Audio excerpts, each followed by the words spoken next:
Hi there guys, I am the Gacha Grump, and today I am going to be talking about whether I believe it is the right time for you to join Wuthering Waves. And spoiler, probably because of the title and the thumbnail, I do believe it is a great time. This comes down to many elements, the biggest being the anniversary currently going on, and a lot of the generous things the devs have given us for this anniversary.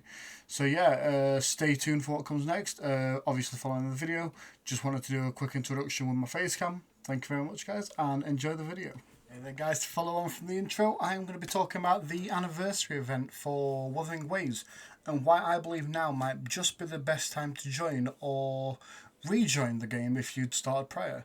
A lot of this reasoning for me comes down to the sheer amount of pulls you can get. Obviously, pulls are generally considered the most important thing in the gacha game outside of story elements and everything. Everyone wants their favourite husbando or waifu. And talking about that right now, my first point goes on to just how many you're getting. One of the biggest ones you're going to get is from just the compensation that they're giving us because everyone made a right about how the anniversary wasn't good enough, which I generally agree with.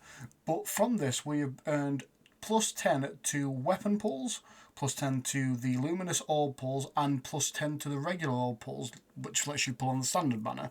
So that there is 30 pulls. And through my calculations on just about everything else, we can get 10 more towards the second half of the event in these three temples here. We're looking at getting 1,000 asterite here. We're looking at getting 40 there, which isn't particularly a lot. We've been over this one. This one, we're getting 10 more pulls, which is just from doing certain daily bits you have to do, rolling dice like a Monopoly board. From the Gilded Nightmare, which is just from generally doing quest, easy stuff if you're doing the event stuff, pulling, convening with weapons. These are specifically premium ones, which are the luminous ones, whether it's the weapon or the luminous premium pulls.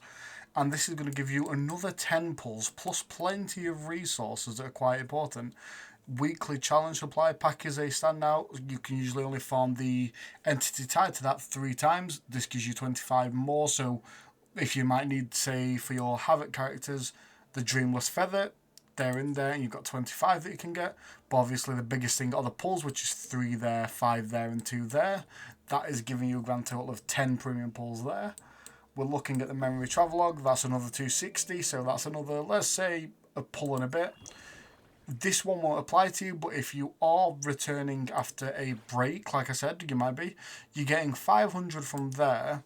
You're getting another 100 from that. You're getting return quests that are going to give you another, what is that, 1, 2, that's another 300. So you're looking at 1,000 and a bit, plus the grand gifts to the grand reunion. This is one of the things you get quite often, which is just 5 and 5. It's 5 of each. This comes in with every patch, I believe. It's just the standard thing for that. With the It's Carnivale time, if you've got friends, you can earn more, but obviously you have to invite them. They'll have to do certain bits. Wuthering Waves, this is going to give you more pulls, but this is towards the end game. If you're a new player, you're going to have plenty of asterites from exploration, from the quest dealing with the main quest, the companion quest, you're getting quite a few. So you will get quite a bit, but exploration is important to get enough asterite for certain pulls. Fancy of the 1,000 Gateways, this is kind of your weekly thing. You want to do it twice.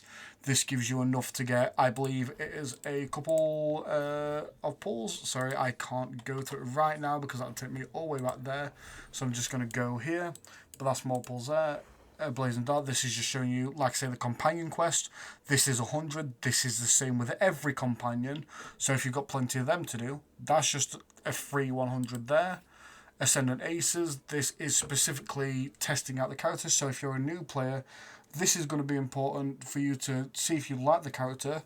But also, it's just a bit more extra currency. It's not that much, and it's only 20 for the premium characters, I believe, which it is. Combining everything together, though, you're looking at 40 pulls just from that alone. 5 belonging to standard pulls. You're looking at 35 from like the Gilded Nightmare, from the gifts of the Grand Celebration and the gifts of the Grand Reunion. But then you are looking at 10 more standard, 10 more weapon, and 10 more luminous, as I say, from the signing thing alone. This is you can get your final set of pulls on April the 28th, which obviously we're past. So I do believe they'll be giving it you. I don't know whether it works on based on when you log in. So maybe it's 2 days time from when you log in, then 2 days after that. I don't believe it is, but I will put an image up. I can show you what I saw. And yeah, so right now, obviously, pulls are the biggest thing you can get during the anniversary. And I genuinely believe it is the most important currency you're obviously going to get. Everyone wants free pulls. Everyone likes free pulls. Hey, you're not going to complain, are you? On top of that, you've got plenty of content to do. If you want to sidetrack yourself with a little bit of cuteness, you can do the Cubic and Cube event, which is still going on for a while. It's going to be permanent, actually, which is very cool. I thought this would be only for the Annie, because it is very much themed around the anniversary, just because you've got to collect fragments of the cake bag. It's cute, it's dumb, you're getting free awards. It's not everyone's cup of tea, that's been said so online, but I think generally it's a really fun event. It's just a little bit silly. This is also silly. It's Monopoly. Like I say, this is where you get 10 of your pulls. You're getting free cool wings. This is limited though, so don't miss that if you're playing. And yeah, these are some of the biggest reasons why I think it's best to join. Join now, because you're getting so much in terms of rewards and pulls that I think missing out on this and joining afterwards, you will get a bit of regret. I usually do. I missed the 5-star character in this game that was given free, and I regret that quite a lot. So it's definitely worth joining now while you're thinking about it. And I'm going to go on later in this video to show you more of the beginner things, why it's going to be good to join now as well, because you're going to get so much extra bonuses. So I'm going to pass that along to that. Following on from what I was saying in the previous part of the video that mainly spoke about the anniversary, I'm going to cheat and put in a little bit of why the beginners are also great to join at this time. These are generally permanent things. If we can see here, we're looking at Voyager's beginning. How to unlock, meet with Chixia during the Chapter 1 Act 2 Echoing Marsh. This is obviously very early into the game, and this leads on to some wonderful things. This one, while not great, reaching Union level 15 gives you a chance to get Yuan Wu. He's not the greatest character, he's on the lower end, but it's still a free character, and you will get, this is for when you complete the Tower of Adversity, plus you'll be getting the shell credits, weapon, and character upgrade materials. Important, you're never going to have enough of those once you get enough characters, but that's just a small thing to go. One of the biggest ones though is the Awakening Journey, which, as you can see here, if we're looking at this, we look at the amount of pulls that we can get. These are standard banner pulls, but they're still going to round out your units, or you can get yourself a weapon.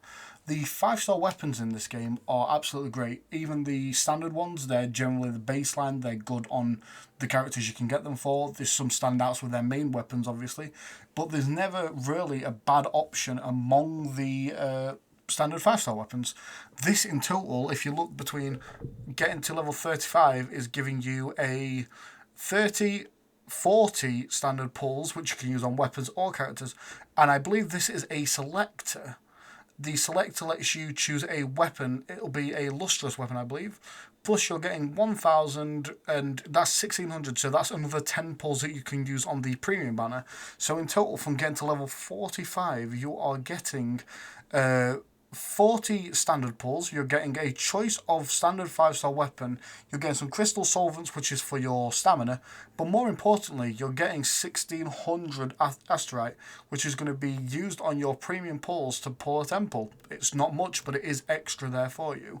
Obviously, you get quests like this. This is going to be your Echo Hunters quest, which is just raising your bank level, which in itself is going to give you a lot of asterites, because every level of leveling up your data bank, which is when you're going around collecting your Echo Pokemon, is going to give you extra asterite, extra rewards. So it's definitely something worth looking at.